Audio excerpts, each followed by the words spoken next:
here, but certainly now we work our way up to the president's remarks. Yeah, Sandra, John, good afternoon. Here from Milwaukee, site of the convention, where security is very tight, has increased dramatically.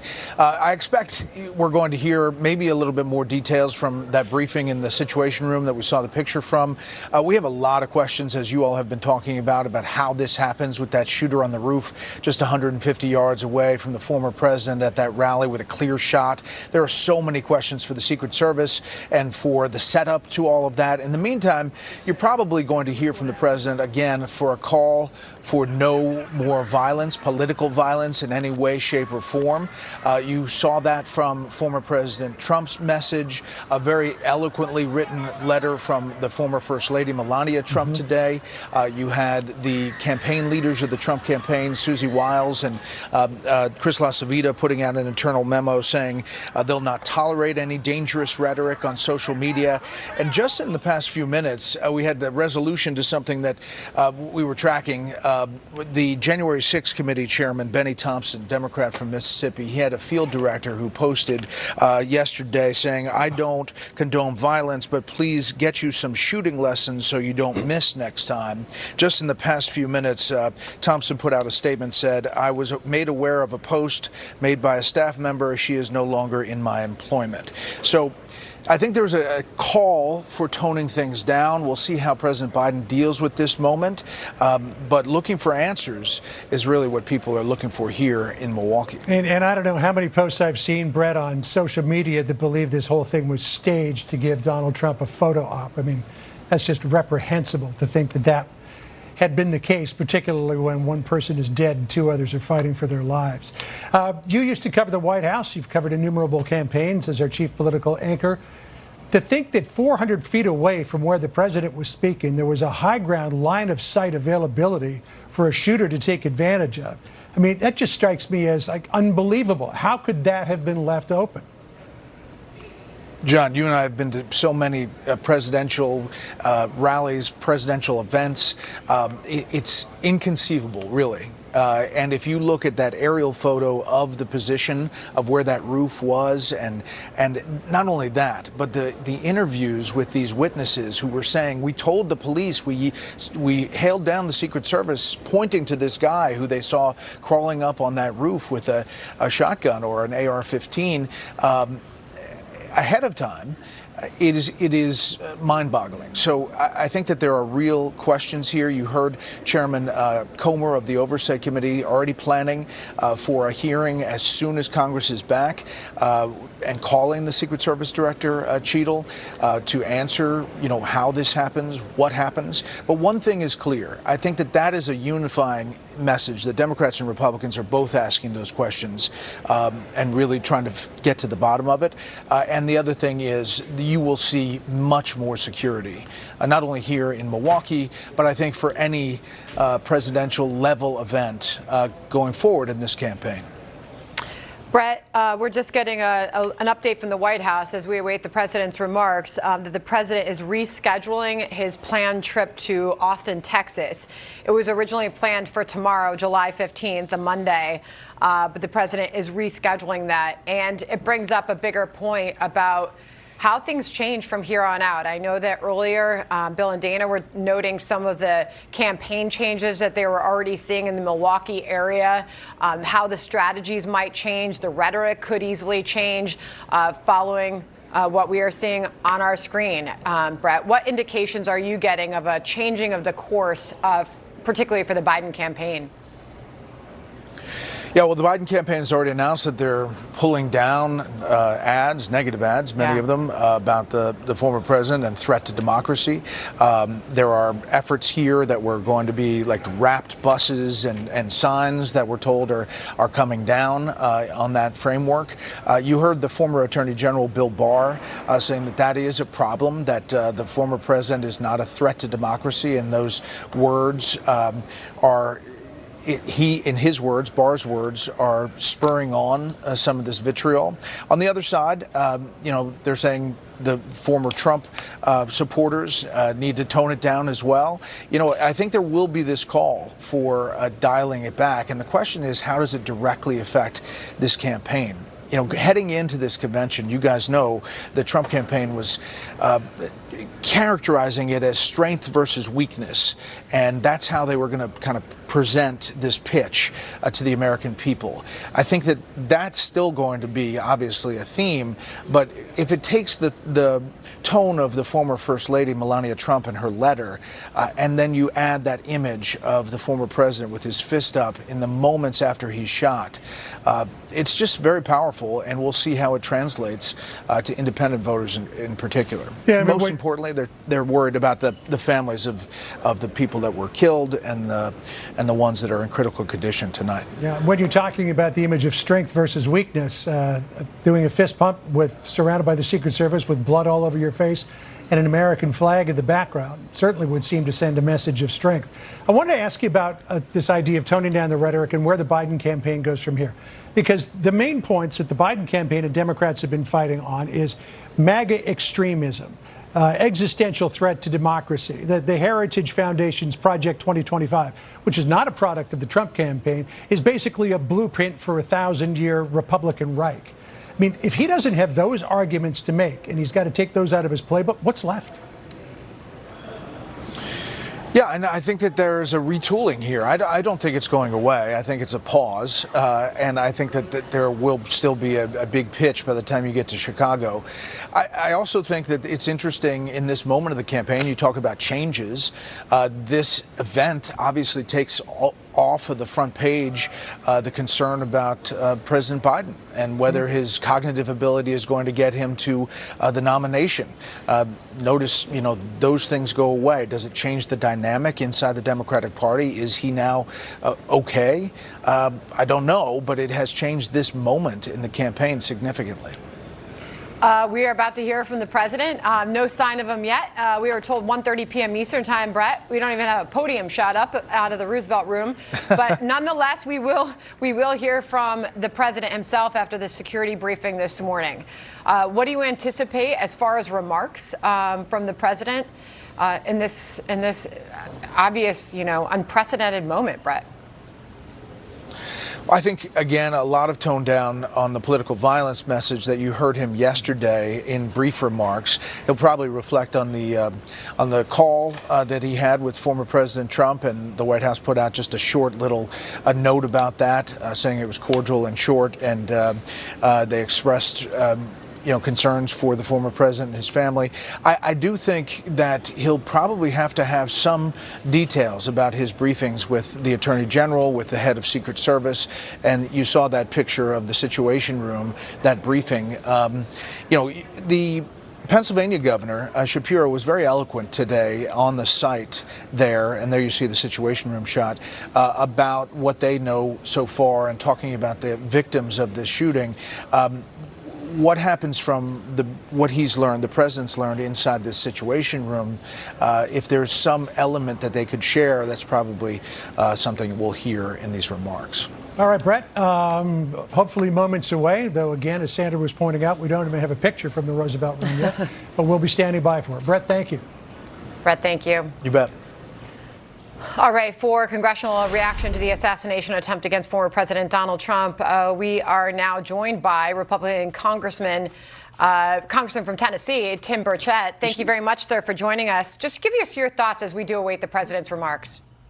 Well, I said this on my ex account. I said that God had his hand on America. I don't think we need to slap it away. But, when we talk about the rhetoric that's going on, it's kind of ironic that in a sickening way that CNN making comparisons to President Trump and comparing him to Hitler. You have Democrat representatives who called for, tried to pass legislation, 9 of them, in fact, to take President Trump's Secret Service detail away from him. And then, it just, everything you all mentioned about the rooftop. I've talked to a Marine sniper today, SEAL sniper, former CIA operator, and they all said the same thing. How the hell did he get on top of that roof? If you look at the pictures, he didn't go through the top of the roof. There had to be a ladder or something. Somebody really dropped the ball. You've got a DEI, basically a DEI initiative person who heads up our Secret Service. She was working at Pepsi before this. I know she was a former Secret Service agent, but still, this is what happens when you don't put the best players in. It's a complete failure on our part. And as I talked to Chairman Comer last night, I stressed with him, everybody wants to follow the rules. We got a 72-hour rule before we have can go a hearing. Speaker Pelosi never followed the rules. She suspended him our first day of Congress. We need to get to Washington, to hell with the convention. We've got to find out what went on, make sure that it never happens again. So, Congressman, what do you want to hear from the president when he walks out at some point in the next little while in the Roosevelt Room? Well, everything he said before has been very shallow and they've been very hollow. They don't carry out. Let's see what happens the week after the convention when they go into their convention, what they start saying. Because for them to come out now and say we need to calm things down after they've been spewing this vitriol, comparing Trump to Hitler, just the all of it. It is a manifestation of what they brought upon us. It is not the Republicans' fault. And I hope we stay firm. I think President Trump putting his hands up in there, his fist up there saying, fight, fight, fight. Again, I saw ABC was calling him out for that. This country, we are on the verge of losing everything we hold precious and dear to our nation. I said before this, they're going to take us without a shot, and they almost took us with a shot. Only thing I would see is if Joe Biden just said, I quit, I'm out, because this is a product of his liberal teachings and what they've been spewing out in Washington, at least for the last 4 years, if not the last 12 years. All right, so on we go now. As we do await the president's remarks, he was briefed this morning, and we wonder what conclusions he'll be able to draw from the information he was provided. If it is that obvious to us that a building in that close a proximity to the president, if it was that obvious to us, will it be that obvious to him? And what questions will he have? And what investigations will he want to have launched following these revelations? I get your thoughts on that. Well, I would hope that we get to the bottom of it. I think you're going to have to get all those agents in a room at some point, and we have to go into a skiff. I guess we'll have to do that. But somebody in leadership down the chain of command, whether that sniper was his rules of engagement, similar to our rules of engagement in Afghanistan, which got 13 brave Americans killed, if he had to call to get approval to make a shot and couldn't make that shot on his own volition, then we got a real problem, because that's the type of thing that got people killed, obviously. Yep. And I would hope that at some point they figure out that they do circles around the president. There's certain areas where it's tighter and tighter and tighter, and of course on the outer perimeter, which is where this shot was obviously taken from, you've got to wonder, how did that guy get up there? Yeah. Who and the fact that the BBC broke it. They interviewed the guy who saw him and was yelling at the police to do something about it. And there was a complete breakdown of communication all the way down the line. And so that starts at the top. The head of the Secret Service needs to go. That is obvious, but I doubt that will happen. I mean, your thoughts on this Sunday go to the things that happened to save the former president's life, the fact that maybe people were yelling at the shooter, forcing him to rush the shot, the fact that the president turned his head, the way the wind was blowing, and that .223 round nicked his ear instead of hitting him straight in the head. I mean, we could be talking about God. Yep. God had his hand on Donald J. Trump at that point, and I pray that the president realizes that, because that was just a miracle of God that he was not shot. From the people that I've talked to today that have been in combat and were snipers and been on these type of details all over the world, have told me that and one said, I could have made that shot with a .22 rifle. That was a punk shot, was the exact words. And think that this shot was missed is just unbelievable. It really is. And it's a complete miracle. And people that say this was staged, they're idiots. They don't know what they're talking about, and they need to be shut. They need to shut them off and not even give them an avenue. Well, that's one word for them. There's probably some other words as well. Congressman, thank you for being with us. My daughter's watching this. I don't want to have to put another dollar in the swear jar. Oh, dear.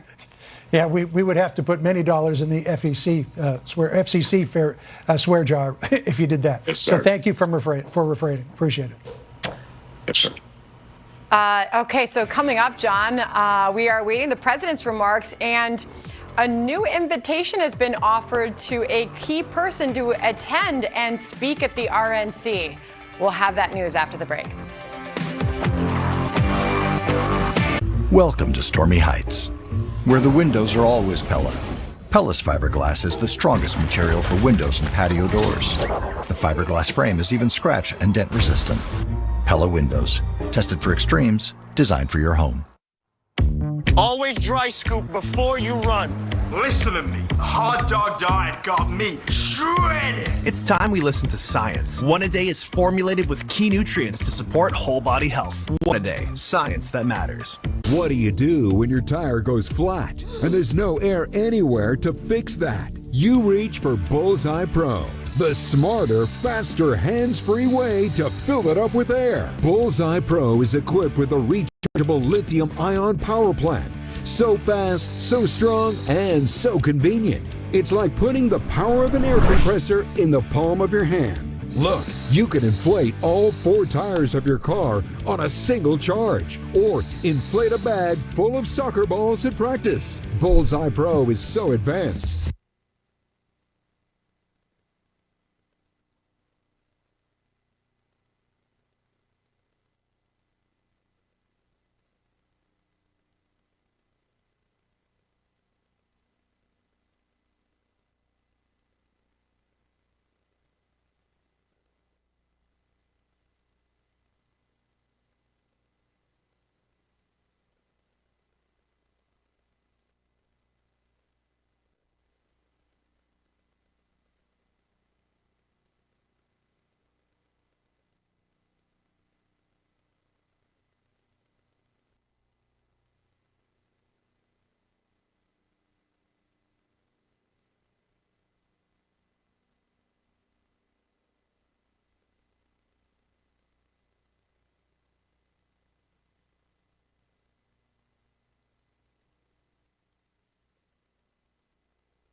Because there are a lot of crazy people in this country, and when you do that, when you use that extreme kind of language, you're giving permission to those kind of people to engage in this kind of action.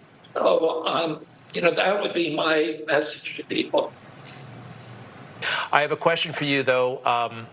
You were looking for Secret Service protection a few months ago. I believe the Biden administration would not grant you Secret Service protection. Has there been a change and given the events of today, sir, your situation is an urgent one? Again, I don't want to make this about me. I think we need to focus on larger issues. There's a lot more important issues than that debate within the administration. I think we should all take an example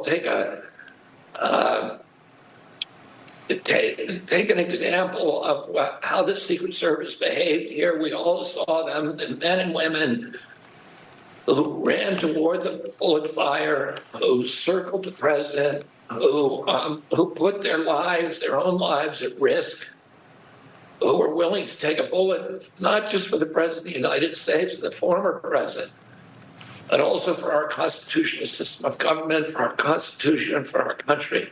And I think all of us should take inspiration from that example and understand that we have to take risks. We have to make sacrifices, and those sacrifices may not be putting yourself in the path of a bullet, but instead, biting your tongue when you want to say something ugly to somebody or something hateful, and taking a couple of breaths and maybe saying something kind instead and something healing instead. All right, the power of prayer, how a nation can heal after yesterday's tragic event. Next. You probably heard the exciting news. Newsmax plans to go public later this year or early in 2025 and even be listed on the New York Stock Exchange or the NASDAQ. Millions of Americans are tuning into Newsmax, and a new Reuters study found that Newsmax is now one of the top news brands in America. Soon you can become an owner in this fast-growing network. We want you to partner with us in making America's media great again. Find out about our expected IPO and how you may be eligible to even buy pre-IPO shares now. Just go to newsmaxinvest.com. For a limited time, Newsmax is offering preferred shares to accredited investors with a 7% dividend. It's easy to apply, and you can use a credit card. So check out newsmaxinvest.com now and let your friends know about it too. We'll be sharing more updates on this soon.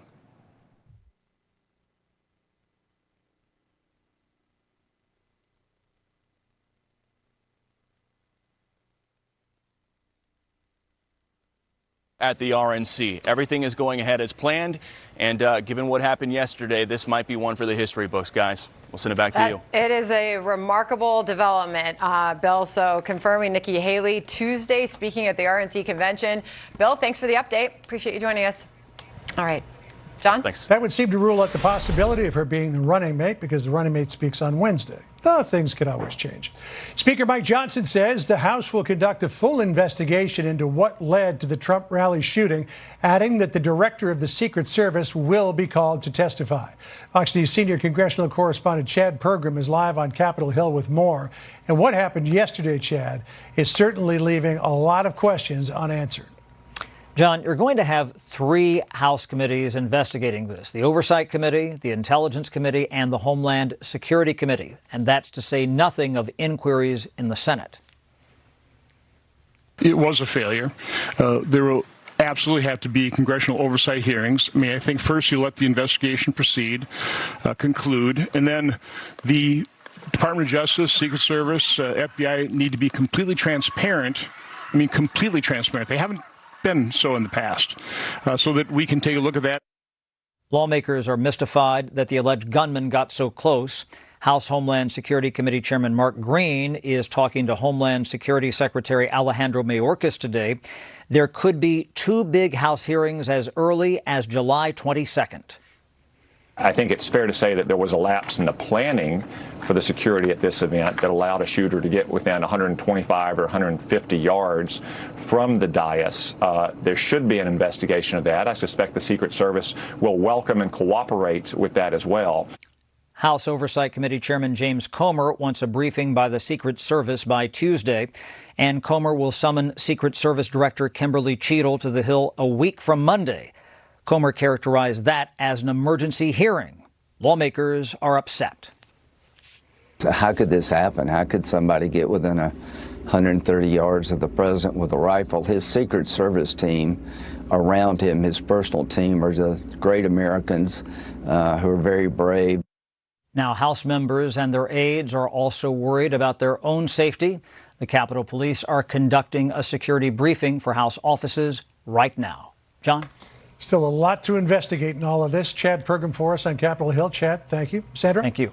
All right, John, for more on this, we are now joined by former CIA station chief and Fox News contributor Dan Hoffman. Dan, thank you very much for joining us. I just want to alert live to the White House as we do have the shot up of the podium. The president's remarks, we were told would begin 1:30 p.m. Eastern time. We're about 25 minutes past that, but we've now been told the pool is officially gathered. They're heading into the Roosevelt Room, and the president will speak shortly. Dan, get your thoughts in this moment. You know, I was having dinner last night at my home with a retired FBI special agent, very dear friend of mine and his family. He was a sniper himself. And we were watching these events unfold on television, the assassination attempt against former President Trump. And we just sat there unable really to speak for moments and just thinking that former President Trump dodged a bullet and frankly, so did our political process. You know, if you're there with a former sniper, the question probably arose that obviously the Secret Service counter-sniper team did a great job in taking out the shooter once he was discovered. But how did the shooter ever get to that vantage point in the first place, A, and B, why was that vantage point left uncovered? You know, if you cannot put a physical barrier between a potential site for a shooter to take advantage of, then you need to put a team on that roof to make sure nobody gets up there. That didn't happen.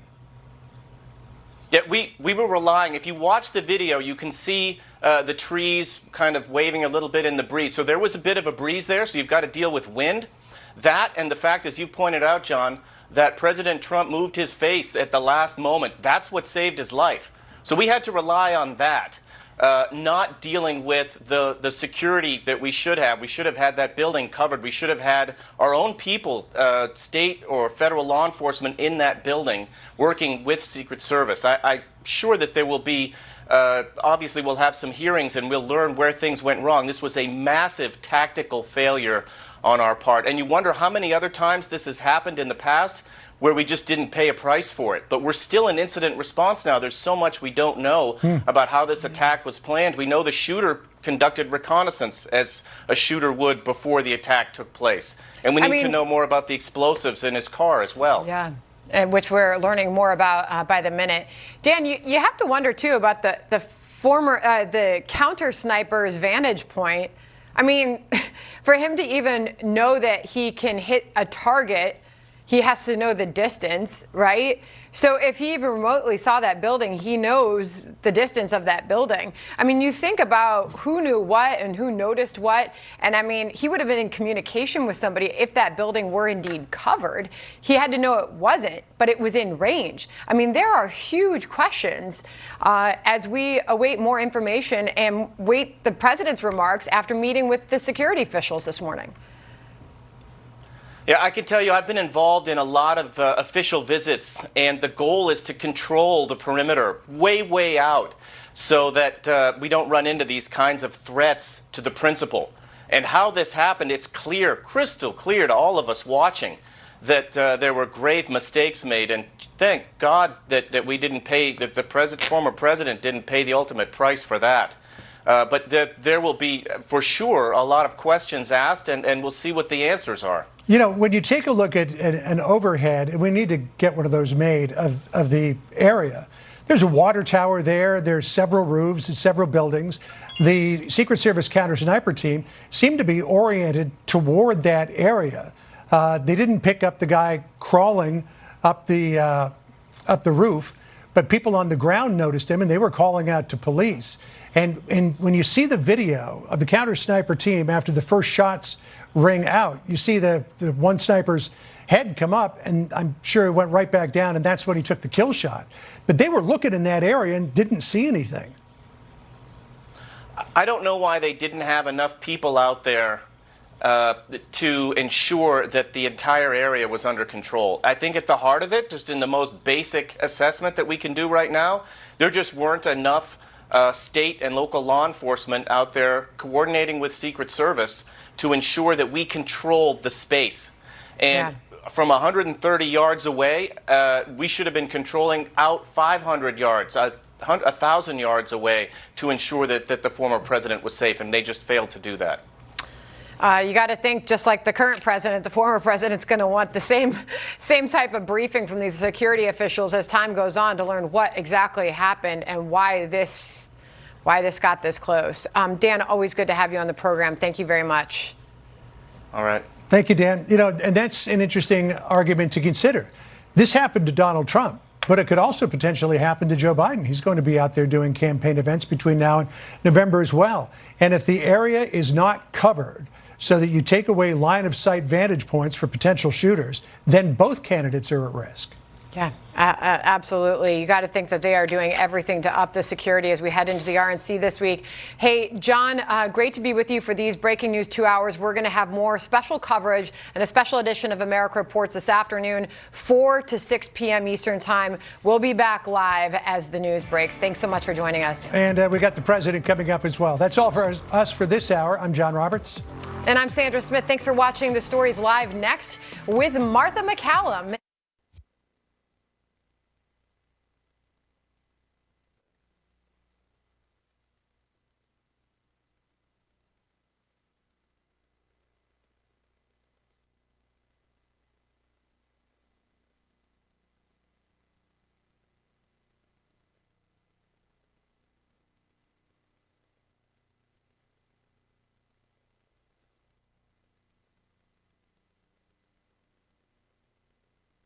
Is what's going on with former President Donald Trump. Just shocking. Where were you? You'll remember where you heard the news last night. Right now, we are awaiting remarks from President Biden at the White House after a dark day in American history. Thousands of horrified onlookers at yesterday's Trump campaign rally in Butler, Pennsylvania, witnessing an assassination attempt on former President Donald Trump. Newsmax's coverage continues at this hour with the fallout from yesterday's heinous act as Secret Service swarmed in to rush Trump to safety while taking out the would-be assassin, 20-year-old Thomas Matthew Crooks. But Crooks' actions did injure a pair of spectators while claiming the life of a third. Recently retired Fire Chief Cody Comparatori, who had just celebrated his 50th birthday. My goodness, a father of 2 daughters. He was protecting his little girls who were there on a Saturday afternoon to see Donald Trump speak. They're Trump supporters, and you think about how tragic this was. People keep saying how tragic it could have been. This was tragic. There is no other way to describe it.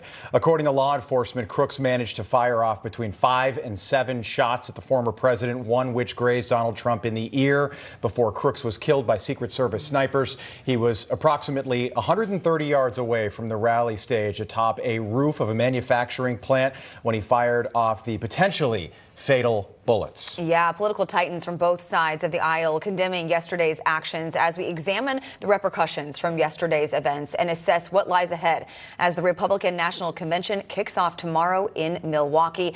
We want to welcome in now to our special coverage this afternoon. As Rob said, I'm Charlotte McBride. Thank you guys so much for joining us. I'm Rob Finnerty. Great to be with you guys today. Special coverage. I want to check in with Bob Brooks, who is there. He was at this rally yesterday. Bob, my goodness, you witnessed history. Thankfully, the former president is okay.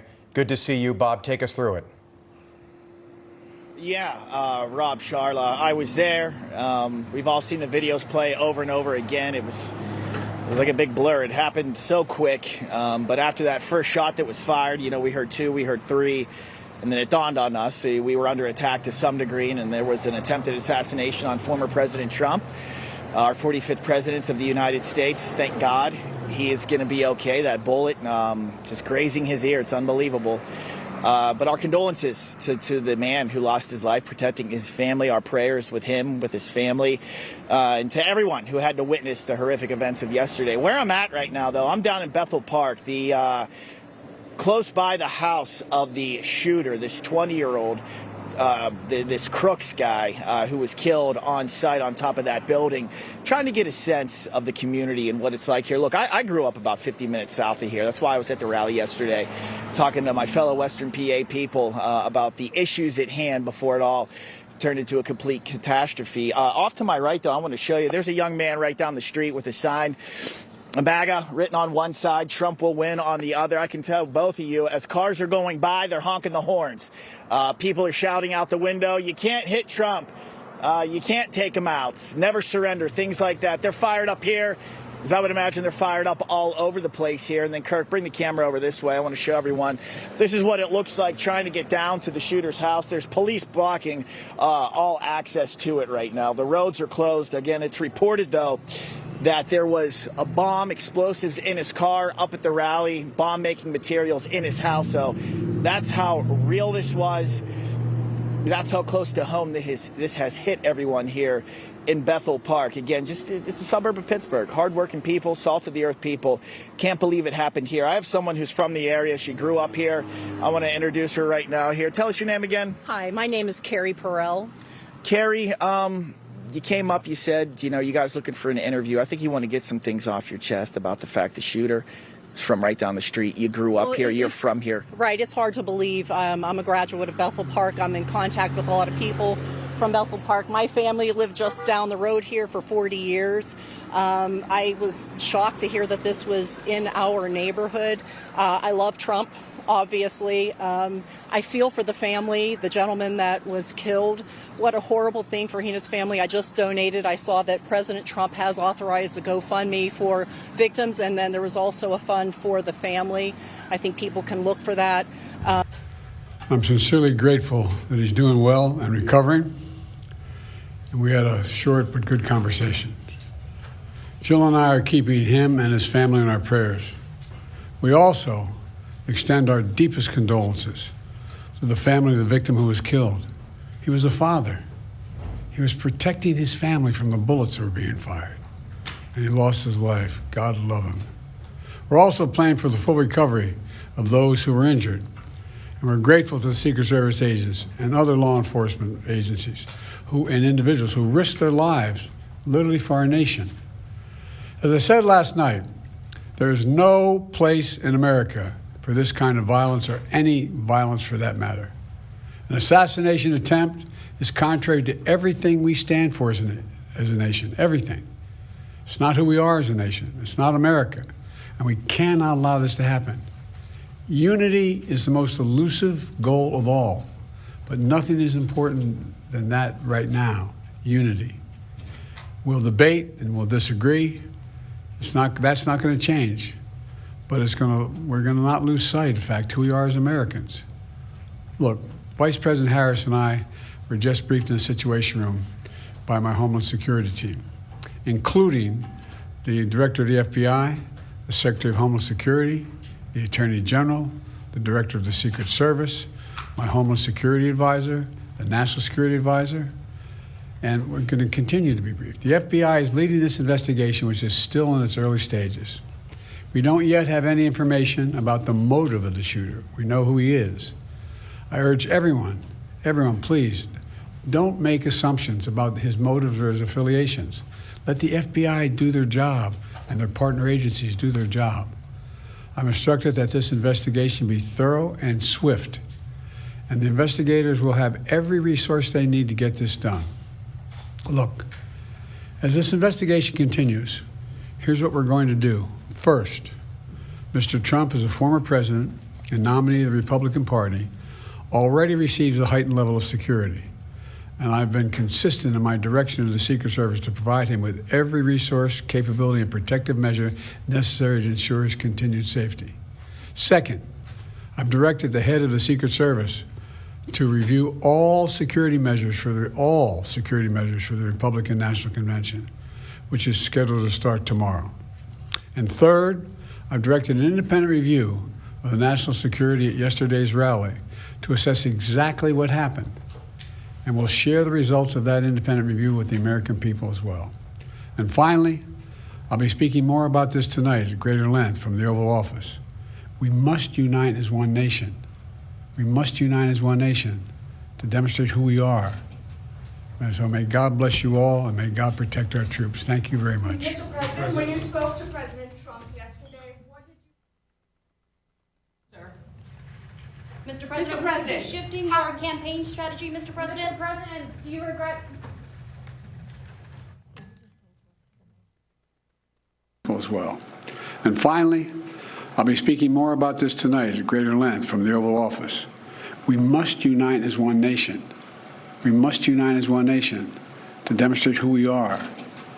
And so may God bless you all, and may God protect our troops. Thank you very much. Mr. President, when you spoke to President Trump yesterday, what did you tell him and what did he tell you, sir? Mr. President, shifting Yeah. our campaign strategy, Mr. President, do you regret... You hear the questions coming from the room there, asking a little bit more detail about his conversation with former President Trump.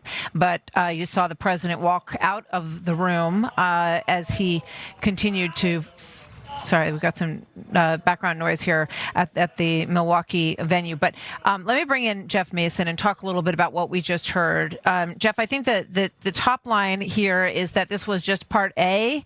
They're going to take 2 opportunities for the president to speak today. He will speak from the Oval Office a bit later. But he did clearly call this an assassination attempt at the top of his remarks. What stood out to you, Jeff? Yes, he certainly did call it an assassination attempt. He also urged Americans not to start drawing conclusions about the affiliations of the shooter. Probably a hard ask. People are already looking into him and his past and his perhaps political motivations and otherwise. But I think that was notable that President Biden singled that out. He also talked about the importance of unifying and saying that political violence just has no place in America. This is not who we are. I suspect that the theme of unity, based on what he just said, will be a greater theme in his Oval Office remarks tonight. And the fact that he's choosing remarks tonight also underscores how grave and what a big deal this is for the nation. Yeah, absolutely. The whole nation is feeling the weight of what we watched last night. And I wonder where it takes the tone of all of this, because President Biden has clearly spoken in very strong terms, and in especially strong terms in a speech the night before this happened. How does he change that tone? He has talked about President Trump as a threat to democracy over and over again. Is that a phrase that you think we're going to hear less of in light of what happened yesterday, Jeff? Well, I think they're definitely recalculating their strategy on the Democratic side and at the Biden campaign. That's something. I mean, everything changed yesterday, and that has changed not just the sense of safety that perhaps people had at a rally like this, but also the politics for both sides, but certainly for the Democratic side. I was at President Biden's rally on Friday night, and he absolutely used heightened rhetoric against President Trump. In the same way, in fairness, that President Trump has been directing at President Biden for some time. So there's been heightened rhetoric on both sides. But I think your question is good. Will this change the rhetoric? Will this bring down the level of intensity and animosity? TBD. Jeff, thank you very much. Obviously, we'll be watching that Oval Office address tonight, where I suspect you're exactly right, and I think he hinted to this as well, that President Biden will speak more broadly on the issue of unity for the country. And remember, let's bring in Bret Baier on this, anchor and executive editor of Special Report. Bret, great to have you with us here this afternoon. This is a president who ran on unifying the nation. And so far, the polling does not bear that out in terms of an accomplishment on his watch. Your thoughts on what we just heard from him and what we may hear later from this prominent Oval Office address? Yeah, Martha, good afternoon. We're just on either side, a few blocks away from each other. I'm at the Baird Center here in Milwaukee, and I'll see you in person in just a bit. But I think that this message tonight is the one that he is going to try to hit that theme of coming together. But to Jeff's point, he was at that fundraiser just a few days ago where President Biden said it's time to put a bullseye on former President Trump. Right. Now, it's rhetorical, and it's time to go after after him specifically, but he used that terminology. And to Jeff's point also, it obviously goes the other way and what has happened in rhetoric from the other side. But Republicans here will point to the constant barrage of the threat to democracy and linking former President Trump with Hitler specifically, and a worry that he's going to become a dictator and he has to be stopped, and those kinds of words. And if you strung together some of the sound bites, obviously it would be really in a different place than they're talking about now. I think there's a feeling in the country that everybody would like to see the tone and the heat drop down a bit on both sides, especially in the wake of something as jarring as yesterday. You know, we will always remember, I think, where we were. It's one of those events, like where you were when President Trump was shot. And that image, I think, is going to be indelible of the president leaving that stage with his fist raised. I couldn't agree more. I mean, these images are going to be in people's minds for a very long time, of him standing up there with that bright blue sky and the flag behind him and that splash of red blood across his cheek. And I wonder how it impacts what happens here in Milwaukee, Brett. I know we've been reaching out to the campaign, trying to get a sense of what changes as a result of this in terms of when the VP announcement might come. I know there's a meeting happening this afternoon on all of this, but your thoughts on how it impacts our coverage for this week? Well, I think it impacts the schedule from the campaign's point of view. And I don't know if the Nikki Haley invite to speak and to attend the convention and to speak is a result of a changing thought about unity. It may be. I thought today, when the former First Lady's letter came out, Melania Trump's letter, which is really eloquent and talks about getting beyond left and right and talks about humanity and people and what it means to be human and talk to each other as humans. Yes. I thought it was really well written and maybe sort of a blueprint for what they're changing to be. I can't say that for a fact. I've only talked to a few people saying that they were impressed by how that was structured. So maybe that's the beginning of it. Yeah, it struck me as well. And we're going to look really closely at her statement a little bit later in the show.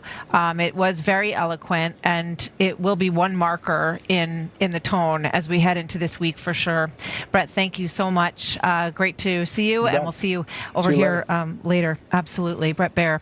Special report coming up later tonight as well. So new details around the suspect in the assassination attempt of former President Trump, as sources tell Fox that explosive devices or materials to create bombs were found in his car near the scene of the rally. We're also told that there was material back at his home as well that was discovered. So the FBI agents are going through all of this, trying to figure out his motive. We're going to learn more about this 20-year-old in the days and hours and then the days to come. Former FBI Special Agent Nicole Parker is standing by. But first to correspondent Alexis McAdams, who has been on the scene in Butler, Pennsylvania since early yesterday, and she joins us now. Hello, Alexis. Hi, Martha. So where I am right now to kind of tell you how big this crime scene is, because we talked about what's going on in Bethel at that suspect's house, and then just a short walk away from where I am right now, they confiscated a van. But then right behind me is that area that we've been talking about where the former president was shot while on stage. And if I move just a little bit here, you can see that is the AGR building. That is where the suspect, who has now been identified by authorities as Thomas Matthew Crooks of Bethel Park, Pennsylvania, was hiding out, kind of laying on an incline there on top of the AGR building, just really not too far from where the former president was speaking. He was only up there for a matter of minutes before you heard those pops that ended up being gunfire. He was grazed by that bullet right in the ear. The county bomb squad, if we want to take a live look right now, Martha, is now at that man's home. That's a live look there as police continue to search the property. We know that bomb squad is on scene throughout today, as police say bomb-making materials were found inside of that house and a car that was parked nearby the crime scene. We're talking, according to the sources talking to Fox and to our David Spun, that there were multiple IEDs found. So we're working to get more on that. So this comes just hours after police found a van parked in a nearby neighborhood here right by the crime scene. It's just walking distance away from where that rally is. Police canines were searching that car last night. It was later towed away. I stopped by that crime scene. Martha talked with some neighbors. They said there were so many police cars there. They watched those dogs go up, watched that car be taken away, which is now a key piece of evidence in this ongoing investigation. They believe the gunman parked in that area, police, just a short time before he walked right over to that rooftop and started shooting. So we also know now a man killed at a Trump rally. At this Trump rally was a former fire chief in Butler County. He was protecting his family. His name's Corey Compatore. His wife, his daughters putting out a statement saying it was chaos at the scene, and the governor of this swing state calling him a hero. Listen. I just spoke to Corey's wife and Corey's two daughters. Corey was a girl dad. Corey was a firefighter. Corey went to church every Sunday. Corey loved his community. And most especially, Corey loved his family. And Martha, as you and Brett were saying a short time ago, you know, always remember where you were when you heard about these shots being fired and the former president nearly being assassinated. We were really close to where it happened. We were right there in that media area. We could see it. We could hear it. Saw the former president go down right behind that podium. Then you heard him kind of yelling, then comes back up and you could see that blood on his ear. I think people last night were just trying to get out of there. And this morning and throughout the afternoon, they're trying to piece this together. I don't think people can believe that this happened here in Butler County, Martha. Absolutely not. I think the shock is still sinking in for everyone across the country, absorbing what we watched and what could have happened if this had been just a millimeter different. It is hard to think about. Thank you very much, Alexis. Great coverage there, and we'll check back with you later. Let's bring in former FBI special agent and Fox News contributor Nicole Parker. Nicole, it has been really enlightening to hear from you over the past 24 hours, so it's good to have you with us. I wonder what your thoughts are on what we just heard from President Biden. He talked about the ongoing investigation, his discussions with the head of the FBI, the head of Secret Service. What's your reaction to what we heard from him on that so far, and what do you hope happened in that discussion? Well, what I hope to see, like he mentioned, is a very transparent, thorough, and swift investigation. Americans want to understand what happened. How did this happen? Now, we need to, again, always understand the difference between the U.S. Secret Service, their role in this, and the FBI. The FBI comes in after the fact. They're tasked with investigating attempted assassinations. It's a former president. They are coming in. That is what they are investigating. FBI is working with the U.S. Secret Service. They are working with local law enforcement. They're in Pennsylvania. They are in charge. The local law enforcement is in charge of the investigation of the homicide. The FBI is in charge of the attempted assassination. What the FBI agents are looking at, again, it's being run by the Pittsburgh field office. You've got agents coming in from all over. Headquarters, particularly Quantico, probably the FBI flight team, they come in for these major types of events, and they are highly trained. The FBI's evidence response team, that is what they're doing right now. They're doing a reconstruction of the crime scene, and they will leave no stone unturned when it comes to this. These are the most highly trained agents in the FBI. I know the FBI gets a lot of criticism, and I give criticism where it is due, but I will tell you there are solid FBI agents that are working their tails off right now. The rank and file are doing the real work, and they're going to get this done. And let's have confidence that they're going to do the right thing and get some answers to us as soon as possible. But it will take time. Things that I want to look at, the shooter. He was a local. That's important to know. When was this rally announced? When did he know that this was going to occur? When did he start casing the venue? Okay, this vehicle that was found nearby, I want to know every single thing about that vehicle. I want to know if it has an infotainment system. Where was that vehicle at? When did he start coming there? The devices found inside, how were they constructed? Were they amateur devices? Were they sophisticated? FBI bomb techs and others will be in there and, taking everything apart. They will also be looking at any devices that he had, cell phones, computers, laptops, communications that he had with individuals, photos that he took, notes that he took, text messages. They're going to interview family, friends. They've executed search warrants. It is going to be extremely extensive and thorough, and I expect the FBI to do the very best quality work on this investigation. Nothing else is acceptable. We do as well, and we know that the men and women on the ground are top-notch, as you say, and we look forward to learning more on that. But, I think that the biggest question, those questions that you just posed are going to give us a bit more perspective on whether or not he acted alone, whether or not he was influenced by any sort of movement out there. So we're going to learn more about that as we dig into his life and his social media and all of that. But I think one of the most glaring questions tonight is what happened on that rooftop. You had civilians who were warning police and Secret Service individuals on the ground, according to them, according to their own eyewitness, and that they were running around not seeming to understand what they were being directed to in terms of there's a man on the rooftop. You have two snipers, maybe we have that video, who are positioned on the roof from Secret Service, and it looks like they're already aiming in the direction where we believe these shots were fired from. So how do you unravel that, Nicole?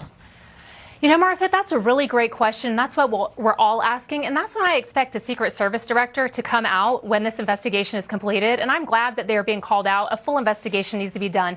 This is not acceptable. It is not. The fact that that roof went unmanned is not okay.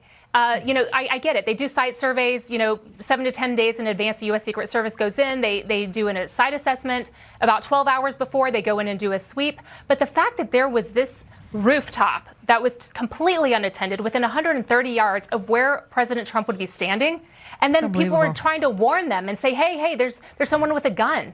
The communications, I can tell you, it's difficult for someone on the ground to tell that to a law enforcement officer, to as a local, to communicate that to Secret Service. It should be a lot more organized than you would think. But again, sometimes it's just a lack of communication on the ground. Yeah, I remember we talked about this after 9/11, communication between all of these agencies, and it is mind-boggling that we still don't have a clear channel line between the local police and the Secret Service and anyone else in law enforcement who's there on this scene. But these are the things that, obviously have to be fixed, because a man lost his life because of this. And we almost lost a former president of the United States and current candidate. It's a stunning sequence of events that we're learning about. Nicole, thank you very much. We'll talk later. Thanks. Good to have you as always. So a new statement, speaking of that, from the family of Corey Comparatori, who is this man who was shot and killed at the former president's rally. And they say this, quote, "The hatred for one man took the life of the one man we loved the most. He was a hero that shielded his daughters. His wife and girls just lived through the most unthinkable and unimaginable. He had just turned 50 and had so much life left to experience. What a deep tragedy this is for the country, for the people of Pennsylvania, and most of all, for this family. Our thoughts are with them today." So Dr. Jim Sweetland attempted CPR on Corey. He was attending the rally with his wife, Lois, and they join me now. Dr. and Lois, thank you very much for being here. I mean, this is just absolutely heartbreaking. This man who lost his life was not the target, as far as we know or have any reason to believe, of all of this. Tell us a little bit about what played out where you were, Dr. Sweetland.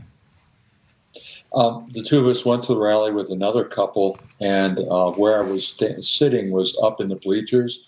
Lois, my wife, was sitting down with her friend in the seats.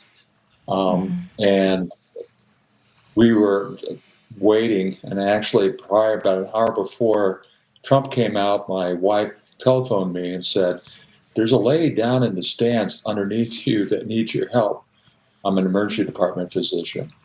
I said, "Really?" She goes, "You didn't notice that?" So I went down, and there's a lady that was suffering from some heat exhaustion that I got down on the bench, watered the bench for her, got her water on her, and the folks around her gave them umbrellas and fanned her. So, and there was a lot of water that was provided by the Trump staff at the rally, as much water as you could possibly want. So that was over with. Went back up, and Trump came out, and where I was sitting or standing was underneath the Jumbotron on the right side of the stage as you're facing the stage. Trump turned to look at us and point at this graphic that he had that showed the increase in the number of illegal immigrants. And as he was pointing to it, he looked like he was looking right at us. One of our friends I was with, said, "Gee, he's looking right at us. Take a picture." Then heard 3 shots, pop, pop, pop. Sounded like firecrackers to me. Sounded like a weapon to my wife. And we all turned towards the back of the stage, towards the side where there are trees across the field. And then as I was doing so, there were 4 more pops, pop, pop, pop, pop, that were shot. I turned, and President Trump was already under a pyramid of humanity. So the Secret Service was right on him right away. I heard a woman cry out from the bleachers down below me and to my right on down, saying, "He's been shot. He's down." And that's when I went to assist him. And being an emergency department physician, I just went into muscle memory. I just went down there to help him. When I got to him, I said what doctors usually say is, "I'm a doctor. I'm here to help." And people looked at me like, "Yeah, that's for sure, right." And I said, "No, I'm an emergency department physician. We need to get this man up onto a bench." He was jammed between 2 benches. And the 2 people that were hunkered down, because everybody was down at this point, looked up at me and got this fellow up, and we got him up on the bench, and I performed CPR, gave him chest compressions as well as breathed for him for about 2 minutes. And at that point, I was tapped on the shoulder by one of the 2 largest Pennsylvania state troopers I've ever seen. And they said, "We got it from here." They picked him up like a rag doll and took him and put him on a stretcher, and off he went. When I was doing that, his family, I assumed his wife was there, and my condolences go to her.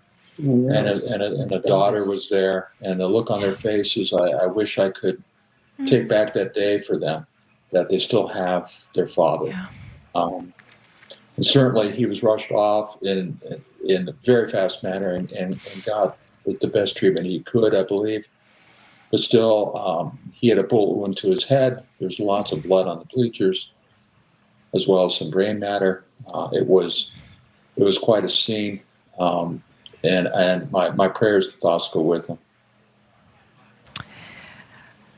You know, it is so heartbreaking, and obviously, I mean, it appears obvious that this bullet was intended to go right at former President Trump, and one did graze his ear. You know, as someone who has taken care of people in these kinds of situations, how close was former President Trump? And, you know, how much of a turn would have made this an even more horrible story, not only for this man whose age you came to, but also for the former president, Doctor?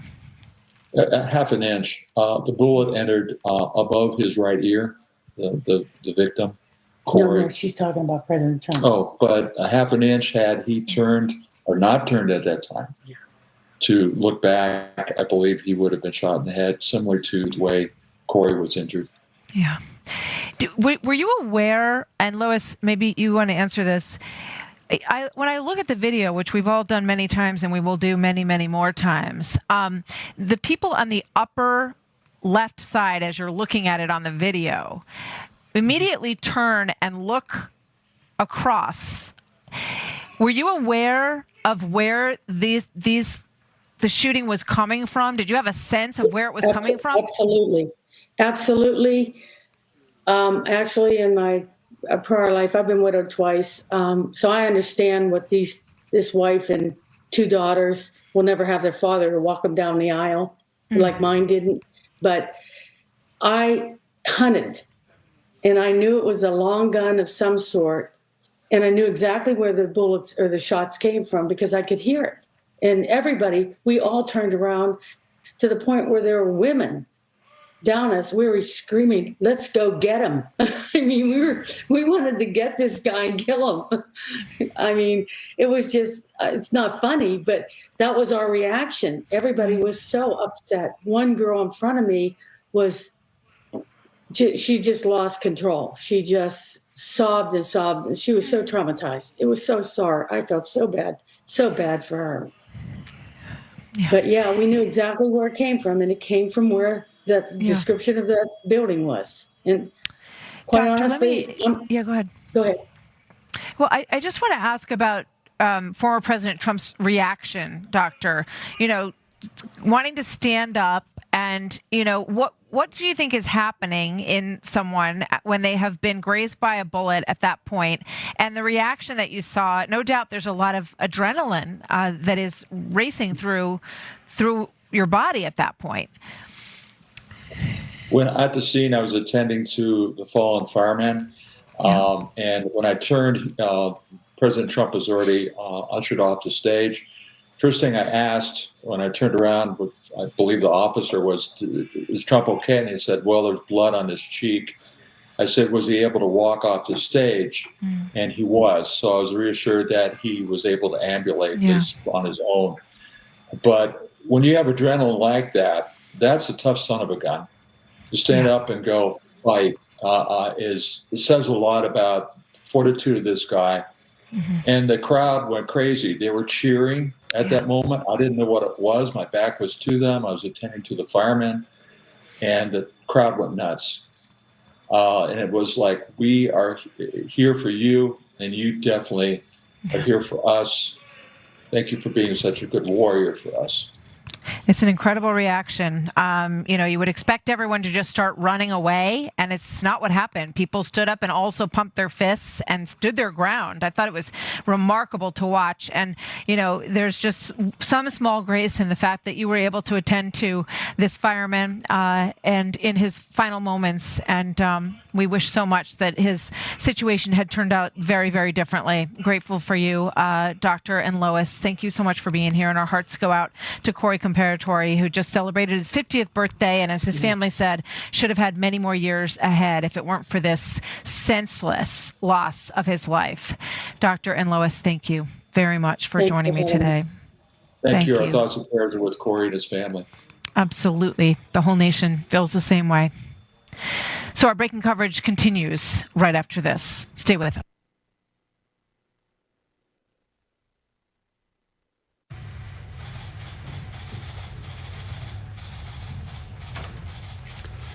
Good afternoon. Last night, I spoke with Donald Trump.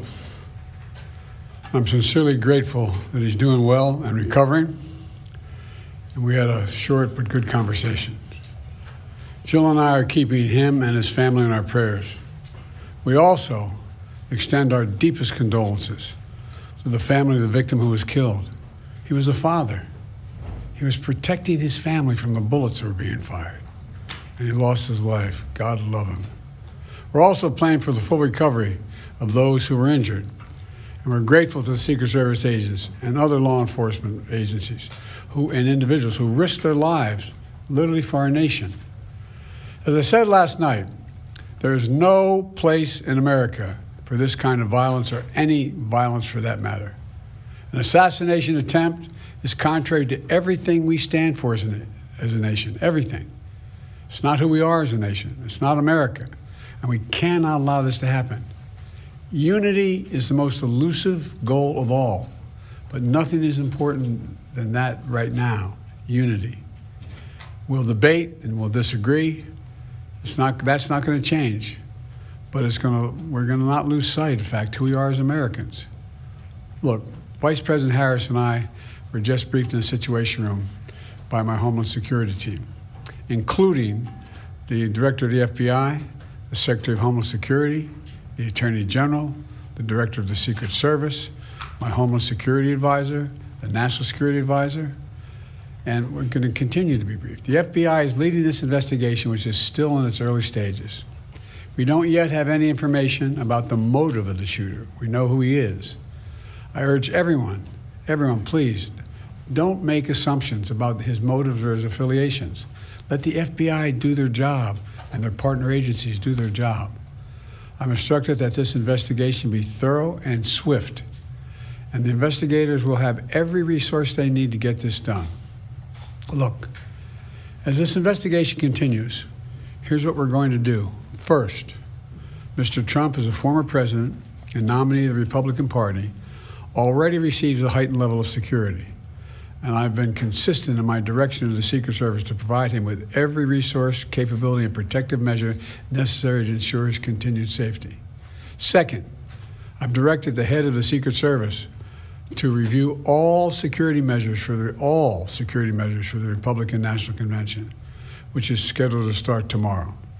And third, I've directed an independent review of the national security at yesterday's rally to assess exactly what happened. And we'll share the results of that independent review with the American people as well. And finally, I'll be speaking more about this tonight at greater length from the Oval Office. We must unite as one nation. We must unite as one nation to demonstrate who we are. And so may God bless you all, and may God protect our troops. Thank you very much. Mr. President, when you spoke to President Trump yesterday, what did you... Sir. Mr. President, President. shifting our campaign strategy, Mr. President? Mr. President, do you regret